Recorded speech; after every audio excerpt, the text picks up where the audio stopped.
Hey guys, welcome back to my channel. So I literally cannot believe how fast my channel is growing. So many people have subscribed since I uploaded my last video. I know I say this every time, but who would have ever thought so many people would enjoy my opinion videos. I still cannot believe it, and I am so grateful for each and every one of you for watching my videos and subscribing to my channel. Thank you all so much. Also shout out to Powerful RM by request, my 130th subscriber, omayo. Anyway, now onto the video. So as you can tell by the title, I have some Blackpink opinions that are, let's call them seasoned. Honestly, they're a little hot, they're a little spicy, some low-key might get me cancelled, but I'm about to spill anyway, so let's get on with it.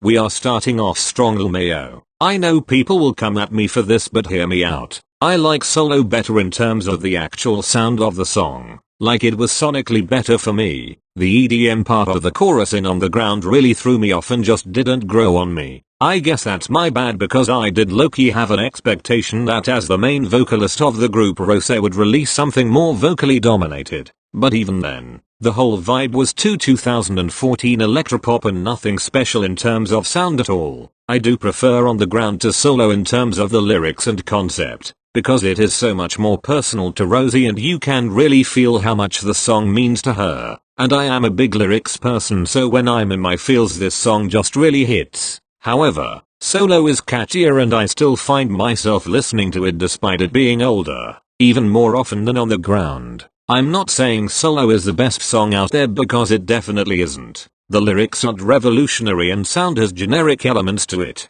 but On the Ground just really underwhelmed me in terms of sound. I think if the chorus wasn't the part that threw me off, I would have liked On the Ground more than Solo, but because it's literally such an important part of the song, that doesn't do it for me. I don't really listen to it that often and prefer Solo to it.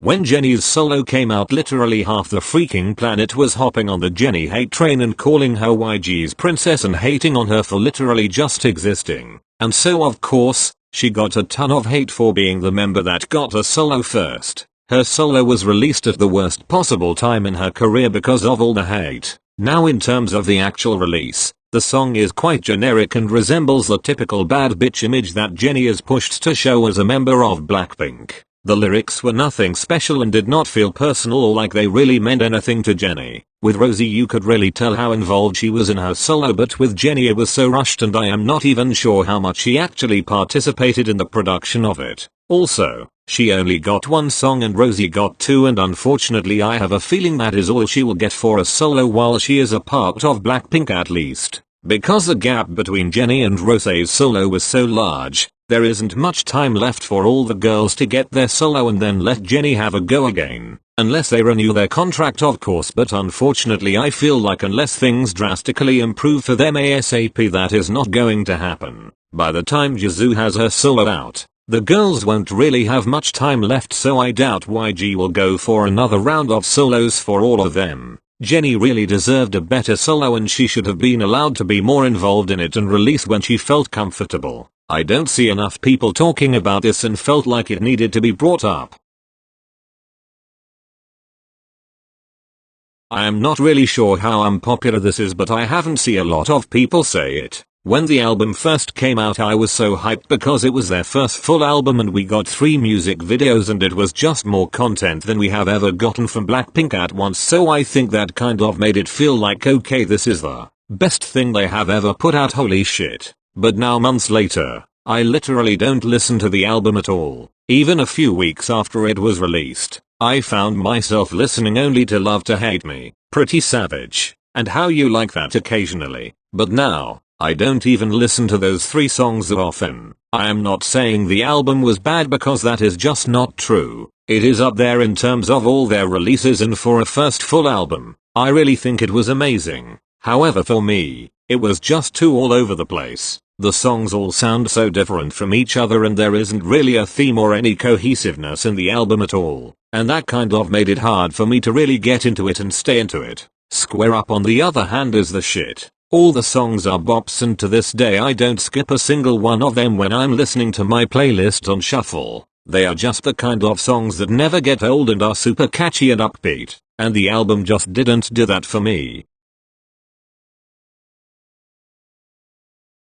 Once they disband, people will definitely miss them a lot and they will be hard to forget because of the kind of people they are. Their friendship and chemistry and individual personalities are amazing and super memorable, and I feel like people will really miss the four of them being together as a group. However, I don't think their music will really be talked about at all. People will remember them as the most controlled group in K-pop, or the most wasted potential in K-pop, or the most mismanaged group in K-pop, rather than a group that released amazing music. They will be remembered as the group that had the least comebacks but still got super popular. Of course they have iconic songs that will never be forgotten, but I just feel like that will not be the main thing people remember Blackpink for. There are also a ton of solo stans in the fandom already, more than I've seen in any other group to be honest, and so that means plenty of people are looking forward to them disbanding so they can begin their solo careers. That is another reason that their music won't really be remembered, because so many people are just ready to move on to the next step.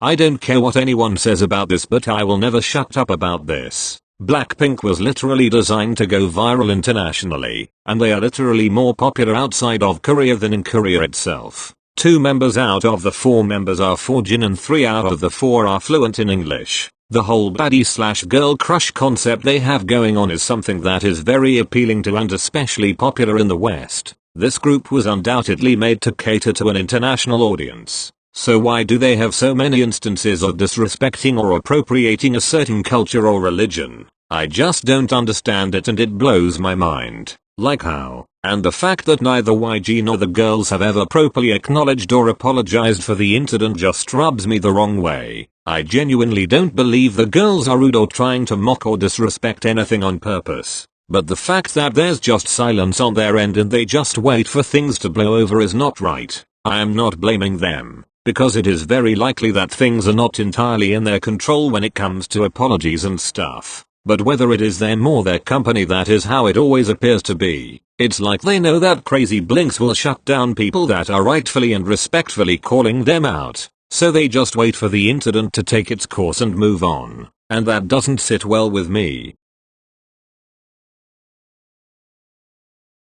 Jazoo has improved a lot since debut and really shined in their last comeback. Her already good vocals have improved. Her confidence is at an all-time high. Her expressions on stage are amazing, and her dancing has gotten exponentially better. She no longer stands out as the weakest dancer in the group at all. With rapping, we all know she genuinely has the potential to rap. I really think with some training and practice, she can totally be a rapper if she wants to. If she was in another group, she could have easily gotten the position of lead rapper if she auditioned for it with her already existing skills. She has also been recognized by many as the unofficial leader of Blackpink because of her motherly nature. She never cries and always seems to have her shit together and genuinely seems to be one of the strongest and most level-headed members. She can do it all, and more people need to recognize her for all these talents and abilities. Jazoo is an all-rounder. Period.